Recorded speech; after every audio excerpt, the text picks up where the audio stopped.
Señor David Bacon. Bacon, como tocino. Ok, muy bien. No es la primera vez que viene aquí a Mexicali.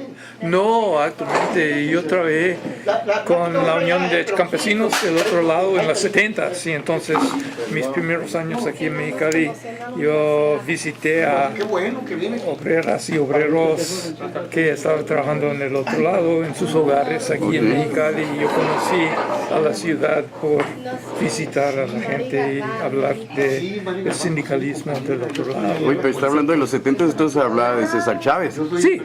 Sí, eso fue la unión encabezado por él y también por el filipino Larry León y de Dolores Huerta. ¿Llegó a formarse la Universidad de César Chávez? ¿Mande? La Universidad de César Chávez, ¿se formó la Universidad de César Chávez? No le entiendo. Una universidad, el movimiento creó una universidad de César Chávez con la gente trabajadora. Pues yo no sé si hay una universidad de César Chávez. Yo entiendo a la pregunta. Yo no le entiendo. Pues sí. En inglés tenemos manera de decirlo, es the School of Hard Knocks. Quiere decir que está aprendiendo de la experiencia. Pero especialmente en mi propio caso fue muy importante porque yo crecí en la ciudad de Oakland. Y entonces yo no sabía nada de trabajo en el campo, de las áreas rurales, de la comunidad mexicana, el idioma español, nada. Y entonces yo aprendí de esas cosas en la Unión. Y entonces la Unión fue mi universidad, como está diciendo.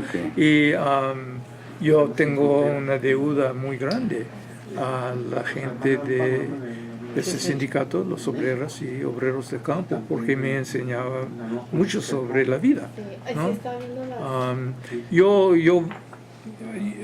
vengo de una familia obrera y entonces yo sabía de cosas como la huelga, la línea de piquete, el sindicato, eso. Pero cuando yo llegué a los campos, yo tenía que aprender un poco de español. Eso es porque mi español es un poco chueco, es porque es de la gente que me enseñaba. Pero también yo podía ver que teníamos mucho en común, porque la cultura de mi familia fue muy relevante a lo que yo estuve experimentando en la unión en el campo, en el sindicato en el campo. ¿Eran obreros? ¿Tu familia eran obreros? Mi padre era impresor y mi mamá fue bibliotecaria y entonces... Mira. Yo tengo la tinta en mis venas. Muy bien. ¿También eres fotógrafo? Sí, eso pasó después, aunque cuando yo fui en mis teenage years, yo tenía una cámara y me enteré mucho en la fotografía, pero alguien me robó.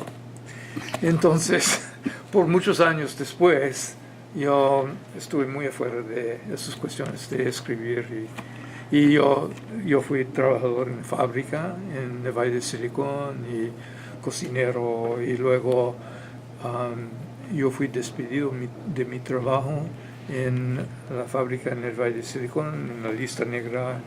Entonces yo empecé a trabajar con los sindicatos, incluso el sindicato de César Chávez. Bueno, yo no debo decir sindicato de César Chávez, yo creo que eso es una ofensa. Es el sindicato de la gente del campo. Yo fui el líder, pero no el único, ¿no? Y entonces,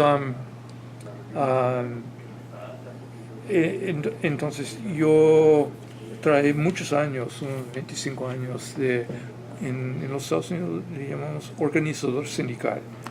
Quiere decir una persona que ayuda a la gente a formar su sindicato y luego forzar a la empresa a negociar, organizar huelgas y otros por las condiciones de trabajo de los trabajadores. Pero a final de ese tiempo yo empecé a escribir historias pequeñas sobre nuestras actividades, nuestros movimientos, y también tomar fotografías de las huelguistas en la línea de piquete, y íbamos a hacer bromas sobre Bueno, hay que llevar foto a su familia para mostrar que eres un héroe del movimiento, etc. Pero eventualmente yo empecé a entender que esas fotografías eran una documentación de cosas importantes y más grandes.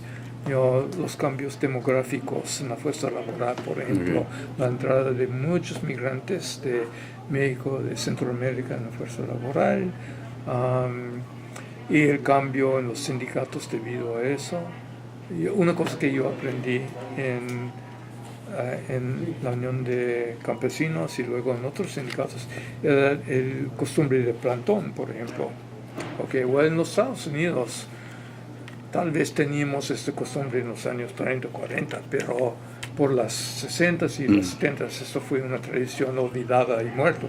Y entonces cuando entró la gente de las Filipinas, de México, ellos llevaban esas costumbres de lucha social con ellos. Entonces estaban nomás enseñando a nosotros cómo utilizar otras tácticas. Presión. De presión. Y entonces, cuando organizábamos un plantón y yo tomé las fotos, yo realicé que estuve tomando fotos de un cambio social y no solamente una lucha particular. Y entonces, después de tiempo, esto fue algo más y más y más importante a mí y eventualmente yo empecé tratando de trabajar de fotógrafo y de escritor porque yo escribo también. Y entonces ahora eso es lo que hago. Pero tiene sus raíces. Ahí eso es porque los temas de las fotos, los temas de mis artículos y mis libros, la misma cosa que yo estuve haciendo cuando yo trabajaba con los sindicatos y como obrero. Y vas a hablar ahora sobre los trabajadores agrícolas aquí en el norte. Bueno, yo tengo un nuevo libro con unos 300 fotografías y unos 10 narrativas. Y entonces lo que yo quiero hacer es, yo quiero mostrar las fotos y hablar de las fotos y las vidas que están dibujadas. Y luego leer unas contribuciones de algunas personas del libro. Y entonces podemos platicar de la realidad de la vida de la gente en el otro lado o como decimos. Otra cosa que yo aprendí hace unos años es esta expresión de el Gran México, que México existe en el otro lado también. Claro. Si México es la gente, entonces con 9% de todos los mexicanos viviendo en el otro lado, México está en los Estados. ¿Dónde? Es poquito, ¿no? ¿No será más?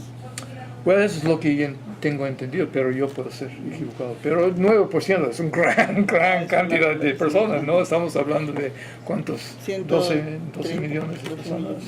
De 250. ¿Mande? De 250 millones. 250. En total en el mundo. Pero en términos de la cantidad de mexicanos viviendo en los Estados Unidos. Es la mayor. ¿Cuánto es? ¿Cuántos son? 12 millones, entonces 12 millones es... la población de México en total es... 110, 120. Entonces, estamos hablando de... 10%. 10%. Pues muchas gracias. ¿Sabe qué?